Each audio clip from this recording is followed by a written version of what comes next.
Hello, today is Friday, September 20th, 2019. My name is Daniel Mullany and I am filming a video source inspection for Sitek Process Solutions. Behind the camera is Caitlin Yates. Today we'll be reviewing two fully refurbished 880S semi-tool spin rinse dryers.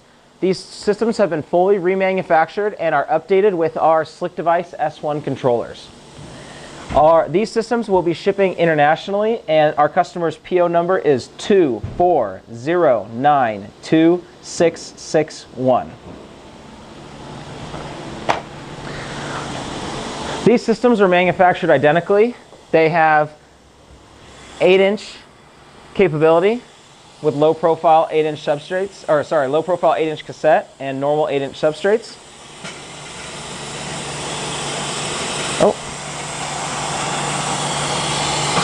These systems are equipped with all options, including a special side panel that we cut into the poly to allow easier side access to the SRD whenever maintenance is needed. I'm going to go ahead and get the process started for these systems right now, and then I'll dive a little deeper while the systems are running. So, I'm going to start the first system as normal. Simply press start.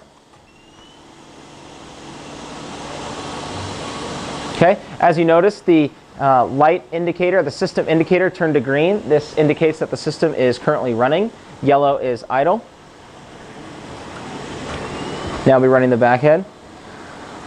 We'll run the second system over here afterwards with 4 heads running at the same time from our single source of air. It can starve the system and cause nitrogen failure errors. Which actually brings up a good point. Whenever you're installing your rinser dryers, please make sure to individually regulate the nitrogen or CDA flow to the head to each head that you're installing. Anytime you tee off nitrogen or CDA from a single source, there is a tendency to starve the tools if they are running simultaneously. Specifically, when you go into the purge step, you'll really starve the heads, and the pressure switch inside the system will not be satisfied and indicate a N2 failure alarm. So here we are running the going into purge on the top head, bottom head still in rinse, and it'll be following shortly. So what I'm actually going to do at this moment is I'm going to give a little bit of training on our touchscreen controllers. So I'd like to come to this bottom controller right here. So designing a recipe on our controllers is really simple. Enter the recipe screen.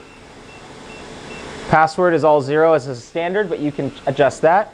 And from here, you can adjust any item, any number that you like. Say I want to do dry 1 instead of 1800 at 2000. Set it to 2000 and press save. Change it back to 1800. You know, you can press enter to jump through the different items, but when you're done, you press save. And you can select from a variety of other recipes using these up and down arrows. So we're going to go back to process. I'm going to leave it as the process that we use for our demo. The next item that we can take a look at is our alarm screen. So here we are on our alarm screen where we can visually and intuitively understand any alarms that have happened with our system. You can also turn on maintenance mode, which turns on a flashing status indicator, which lets the operator or maintenance team know that this system is currently not set up for operation and has maintenance that is needed.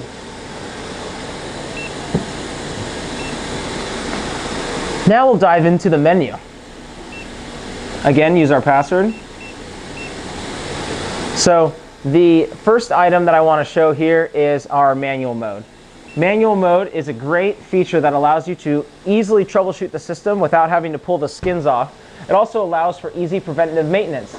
Preventative maintenance is an item that is often skipped for a fab, especially a spin rinse dryer, but our maintenance mode allows preventative maintenance procedures to be handled easily and quickly, and it becomes a task that is actually feasibly achievable given your resource constraints of time and money with your faculty. So really, I said I've read and agree that I'm in maintenance mode and I can individually actuate the system. Here we can manually operate the heaters and the anti-static. Let's turn on the anti-static to see if it's operating properly.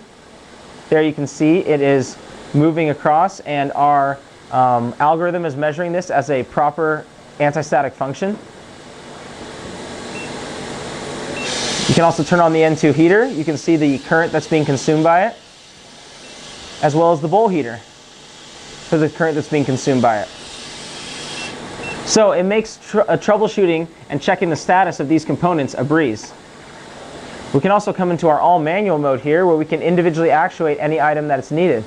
For example, if I want to run the motor right now, motor cannot be activated until door is closed and seal is actuated. This is as a safety measure. So let's go ahead and actuate the door seal, and now run the motor. Now we're running at 500 RPM. It also shows a rotor up failure because we are not uprighting the rotor when it's typically in idle. So it's showing that the tach sensor is also working properly.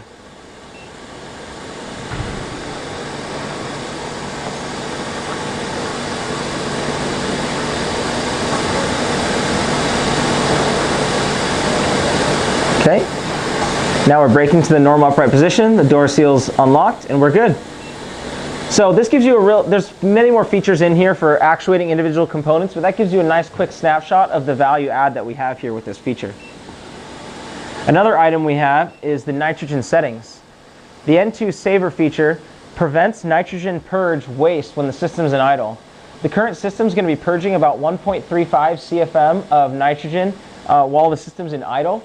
Our controller is going to reduce that down to 0.35 just by having this feature. Over the course of a year, typical customers are going to see about $2,000 in savings, but in extreme circumstances when nitrogen costs are high or you're running off of small tanks, those savings can get even higher, and in our most extreme circumstance, upwards of $5,000 to $6,000 a year in wasted nitrogen savings. Actually, we'll go ahead and turn that feature on for this controller. Okay. Now the last item that I like to show here is our log screen. So for logging, you can select the log date and press OK, and it will give you a list of all the runs, errors, and any other interaction with the controller that you've had that day. As you can see from here, we have maintenance mode has been activated, exit maintenance mode activated, because we were using maintenance mode just earlier, showing a variety of different testing steps that we were using. You can also, using this USB port, hook up a laptop and pull this data out in Excel or text file, so you can review more than one day in aggregate and understand the total functionality that your SRD has been using. This is also a great way to look back on low yield lots and say, where was my failure point? Was it on the SRD? Let's go see when that lot went through this SRD and review if we had any alarms at that time. So this is a great feature for documenting the processes that your SRD is experiencing. So there's a lot of benefits to this controller, but that gives a real nice overview of what the key items are here. We're going to be mimicking the exact same process that your current SRD is already familiar with using. It's the same process that you're using, so your substrates and your devices will have the same results.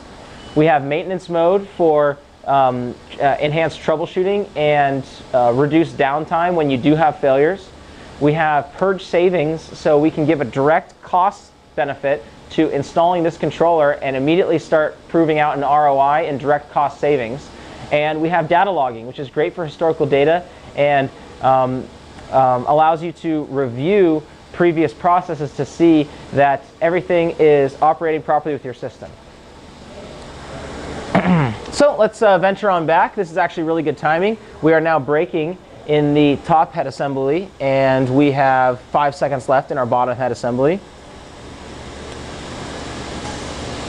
Okay, you'll now notice that our system indicator has switched over to blue. This indicates that a process has been complete. It has completed successfully, and the product is ready for removal. Okay, opening in the chamber. The nitrogen's purging in hot. I can see a little bit of water left, which is exactly what we want. That lets you know that the chamber wasn't bone dry, but the substrates will be dry. And taking a look through, every substrate is dry all the way through to the middle, and the cassette feels warm. This was a successful run, and this product will be ready for the next step in your manufacturing process. Again, the nitrogen's purging in hot. We see just a little bit of water. we had a smaller load in here. This looks about 7 wafers, and again, a successful run.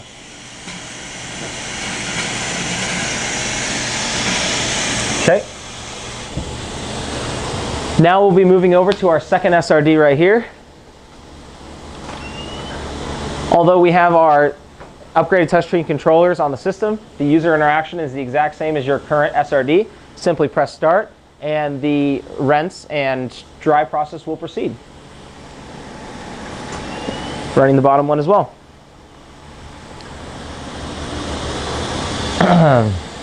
So, in addition to providing high quality, completely remanufactured SRDs to the semiconductor marketplace, Sitek also offers 100% of the spare part and service support for the SRDs.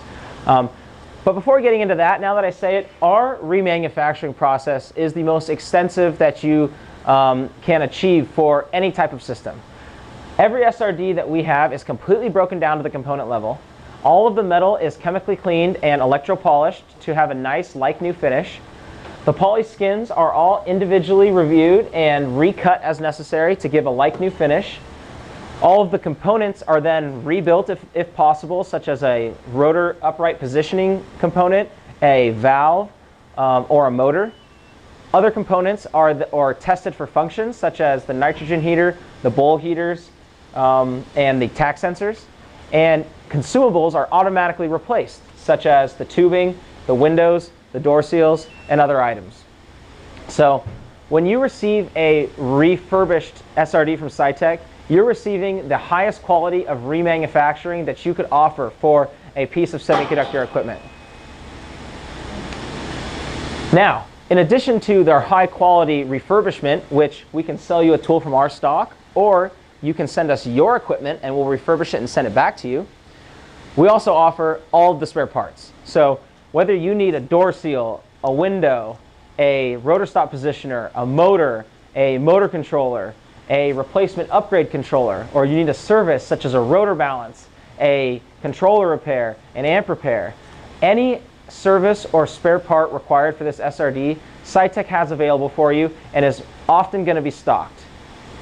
So we consider ourselves the experts, and we are the experts for spin rinse drying in terms of our knowledge, our spare part support, and our overall capability with this tool set. Taking a look now, we are completing our high RPM dry 1. This is the dry step where you're going to sling the majority of the water off the substrate, so we can then move into dry 2, where we're going to drop to a lower RPM, and we're going to let the hot N2 complete the drying process with a nice uniform dry.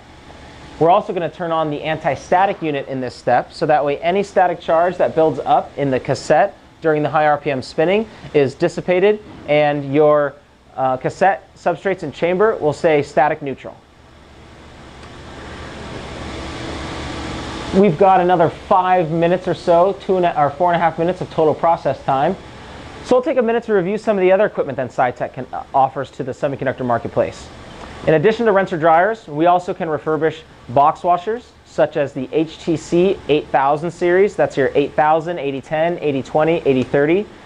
Those are the 4-wear HTC box washers. They look like large dishwashers, and we can build all kinds of custom racks for them, so that way you can install all kinds of products, whether it's cassettes, boxes, or any other kind of custom part that you need cleaned to a semiconductor rated process. The box washer is great for that. We also offer mask cleaners. These would be refurbished systems again, such as Ultratech, Ultra T, or K&S. And mask cleaners are standalone units that you take a mask, a typical reticle, and you're going to load it into the system, close the chamber, and then you'll have a high pressure DI spray followed by an N2 blow off. So it's a really simple procedure that cleans off any sort of particle or photoresist residue. And we can also offer features such as a surfactant dispense with a brush scrub, or in some cases we have systems that have a solvent dispense as well. So depending on what your process is, the mask cleaner is often a great fit for making sure that your masks are clean and are going to expose properly onto your substrates. In addition to those systems, we have a variety of other tools that that span a larger umbrella. Those would be metrology systems such as particle counters, profilometers, ellipsometers, other thin film measurement tools, resistivity tools, really a whole variety of systems that we can sell depending on what we're able to find and refurbish from the marketplace. We also do barrel ashers and etchers such as Branson IPC systems. We also do small furnace systems such as the Mini Brute MB80s and MB81s. Microscopes, tabletop microscopes, either high power or low power in all sorts of configurations. And just a whole variety of other tools that can be found on our website. Our website is www.sitekprocess.com. That's spelled S-I-T-E-K, process.com. Actually, it's right there. Okay. We have 120 seconds left approximately between these two systems. Another question we actually get on our controllers is, why does bowl heater show up as yellow? So bowl heater shows up as yellow because the bowl heater works like this. You have a heater blanket that is RTV or otherwise adhered to the bowl chamber from the outside, and on it you have two snap switches. One snap switch is your high temp one. It's about 230 degrees, and that's simply an override snap switch. That says if you ever hit 230 degrees, that snap switch opens and prevents the system from running away. The other one is at about 170 degrees, and that's the one that the system's looking for when you have either a green bowl heater or a yellow bowl heater. Essentially, it's looking to say, is that process switch, what we call it, open or closed? If the process switch is closed, the light is going to show green, and that means that the controller is sending more power to the heater blanket to heat it up. And if it's yellow, that means that the system is seeing that process switch is open. It means we've reached our temp set point, and we're not going to send power anymore.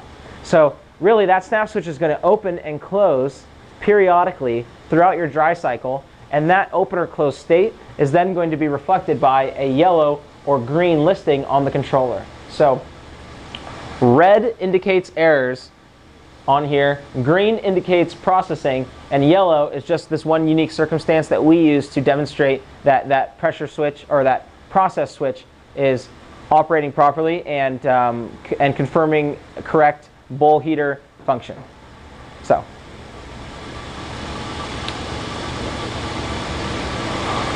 all right, we've got 7, 6, 5 seconds left of dry 2 on this top chamber. Then we're going to be braking. There we go.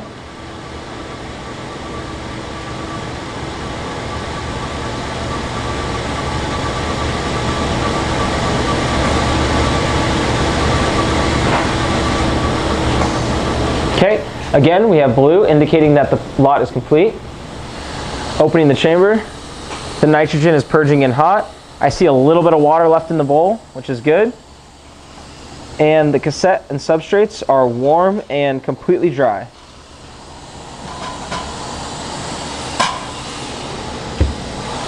Bottom chamber, again, purging in nice and hot. Cassette and substrates are warm, dry, and ready for the next step in your manufacturing process.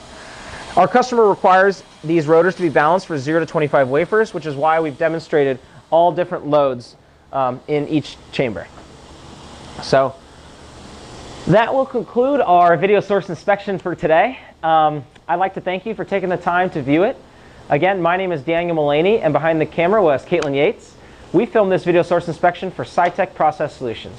If you'd like to learn more about our products or our company, please visit our website at www.sitekprocess.com, spelled just like I have here, S-I-T-E-K.